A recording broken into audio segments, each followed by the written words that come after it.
Namaste everyone, and thanks for joining me for this first module of the Introduction to Ayurveda. In this module, I simply want to talk in the most basic terms of what Ayurveda is and where it came from.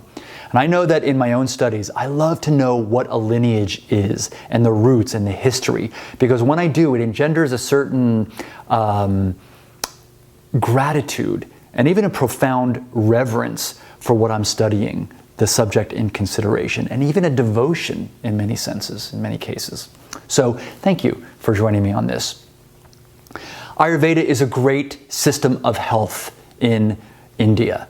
All right, and when we talk about health, the reason why health is so important in this tradition is because it's seen that there are four major goals in life, and that in order for each one of these goals, all four of them to be manifest, it requires excellent health. Health needs to be supporting it. Okay, the first goal is Dharma, and Dharma is the actions, the righteousness of your actions in this world for yourself and what is righteous for others simultaneously. Artha is your earnings, what you make in the world so you can have a comfortable life. The third is Kama, which is the love of your life, how to fall in love with your life.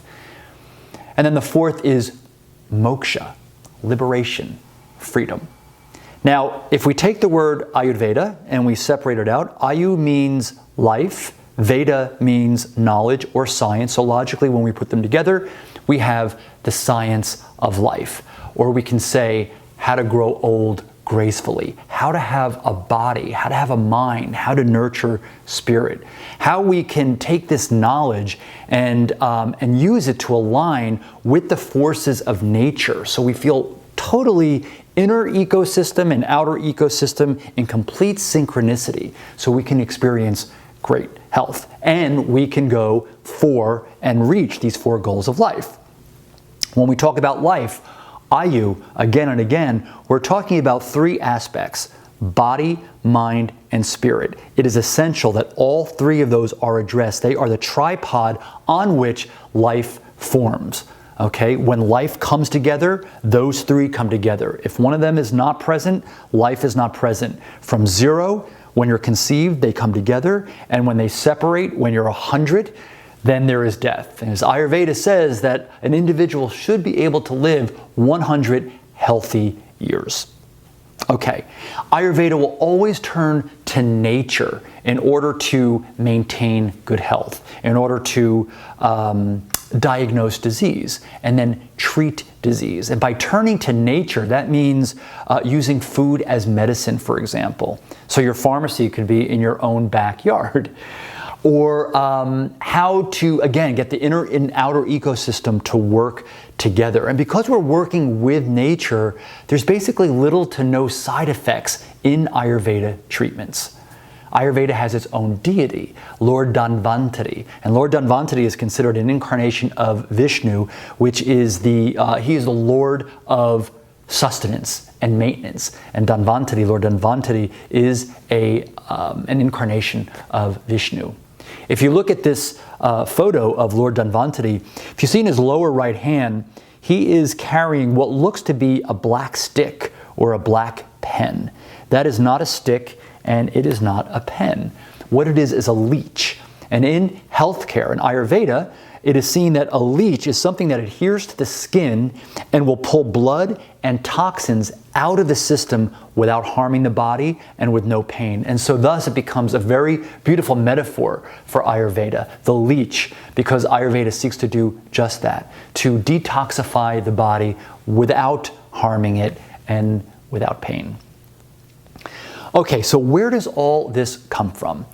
We have rishis. Rishis are seers, thousands and thousands and thousands of years ago. And these great men with compassion in their hearts, with curiosity in their mind, they want to find out what the nature of nature is, what life is about. It's very existential, where we fit in the big picture, and how to relieve suffering.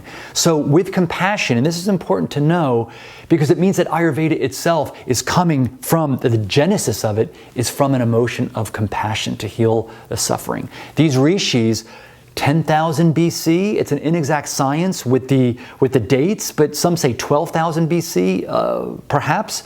These rishis go to the Himalayas to meditate, to find these answers. And what they get in a deep, deep state of meditation is this download of universal knowledge, this healing knowledge called the Vedas, which are really guidelines for living a dharmic life. There are 4 Vedas, and they become the oldest scriptures that we know of. Arguably, I'll say, one of the oldest scriptures in the universe that we know of. All right? There's 4 of them. There's the Rig Veda, the first and the oldest. There's the Yajur Veda. There's the Sama Veda. And then the 4th we come across is the Atharva Veda, somewhere around 4000 BC, maybe a little bit later than that, approximately. But the Atharva Veda is important to know, this 4th Veda, because it is in that Veda where we find Ayurveda, which becomes so extensive that it is its own branch within Atharva Veda. It's called, we call a sub-branch Upanga. That's a sub-branch. So this is where Ayurveda is first seen, in that particular Veda. One of the rishis that was downloading this information in meditation, his name is Athreya. Now, Athreya, meditating on Lord Indra, got the download, and he transmitted this knowledge. Remember, it is not written down. It is all through an oral tradition. He taught one of his disciples of what he had downloaded in this meditation. His disciple, his name is Agnivesha. And Agnivesha becomes really the first to document in text form what he learned from Athreya in Ayurveda.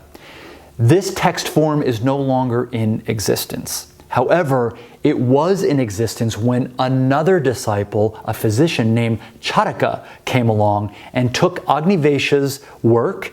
He edited it, compiled it, maybe cleared it up a little bit. A few chapters were lost. And then we have now what we can say is our earliest medical text in Ayurveda, which is in existence, called the Charaka Samhita. Samhita means collection. It's about 3,000 years old. Is Ayurveda 3,000 years old? Well, no, it's actually really older, because whenever life began, that's where Ayurveda was.